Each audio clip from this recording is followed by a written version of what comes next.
everyone, I'm Alicia May Dumut from BSDC 2A. So we are here at Nalbo, Santa Maria, Ilocos Sur. So atan, intay garud kapatang, tay may sa akagawad mi nga ni Apong Alexander Domingo. So intay garud damagon, no anya dagiti issue wenno problema ditoy nanumo a barangay mi Nalbo. Hello ako. Umay na ka man interview para di project ni po about the problems or issues dito sa barangay tayo Nalbo. Mabalik ka po ba mang healthy may mga issues dito sa barangay tayo? Kaya tayo nga problema po kaya mabalik ba nga mang tayo possible solution na tayo panagdayos or cleaning program ako? Lumbag na rabi tayo amin, ako, hindi naman at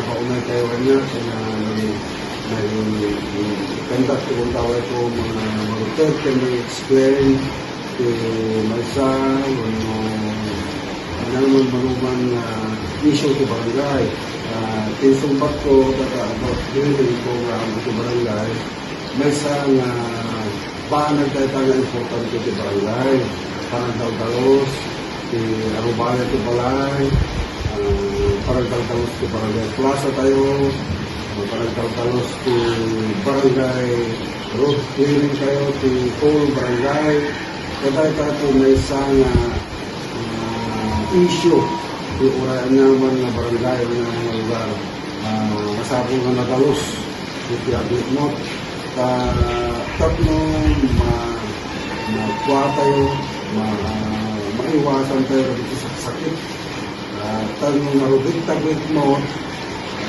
karewa ito rubik naman kita napakit si animales malanghap tayo kung may isa kung may isa masulog wala pwede ka nakakitan na gawan mo tanong haantay nga mga managdaldalos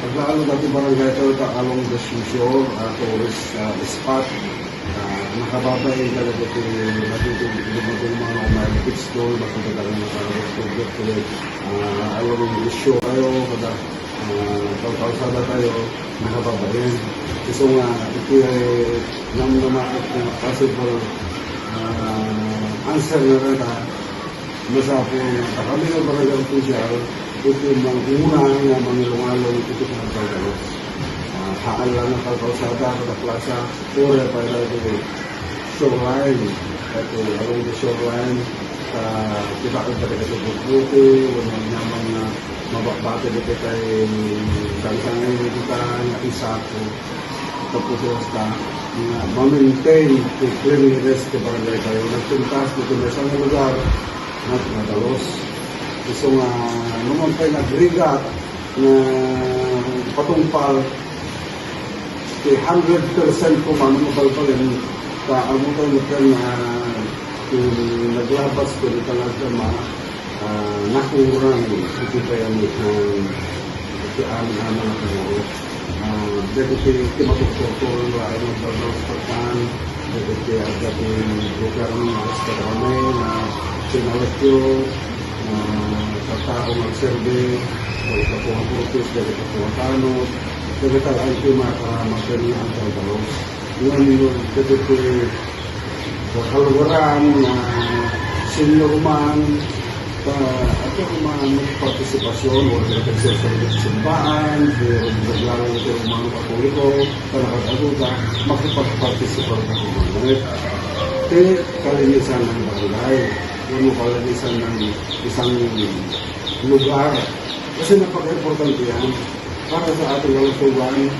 para sa napakagandang very net looking ba yung lugar na makita mo napakaayos dahil sa ibang bansa malayo na sila sa atin kasi doon na-impose ang disiplina doon wala kang makitang dumi sa kalsada o sa park o sa kabilang dagat kasi disiplinado sila kung makita ka nilang magtapon ng kahit upos ng sigarilyo o papel, mamulong ka. Dito sa Pilipinas wala.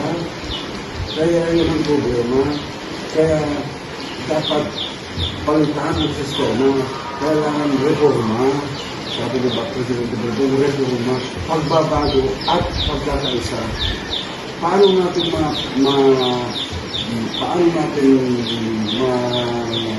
mapagtagumpay ng pagkakaisa? Napakahirap yun. Pero dahil nandito kami na binigyan ng tiwala para magsilbi ng barangay natin, gagawin namin lahat ng aming magagawa dahil alam namin na kahit kung pakunti-kunti sa paglilinis, marami na rin magagawa. Marami rin malilisan. At alam namin na may darating ang panahon na yung pwesto na aming pinapatayoan ngayon, kayo na ang tutunod na henerasyon ang mapagpatuloy. At kung may knowledge na kayo, yung mga bagay na sigurado perfect na gagawin sa sunod, may post ang disiplina. At maisanay, may practice yung bayanihan.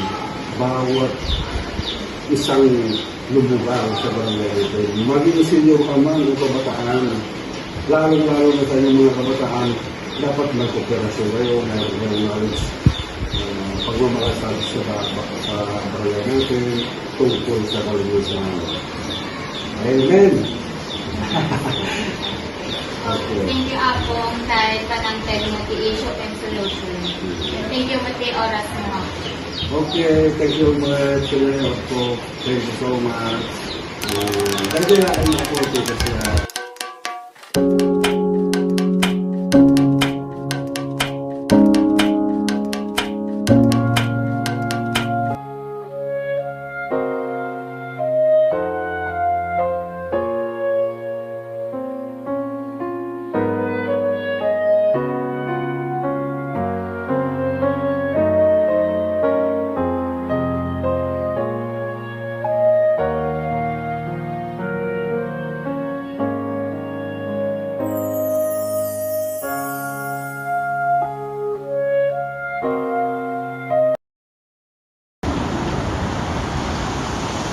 Again, I'm Alicia May Dumont from BSTC 2A. Thank you for watching!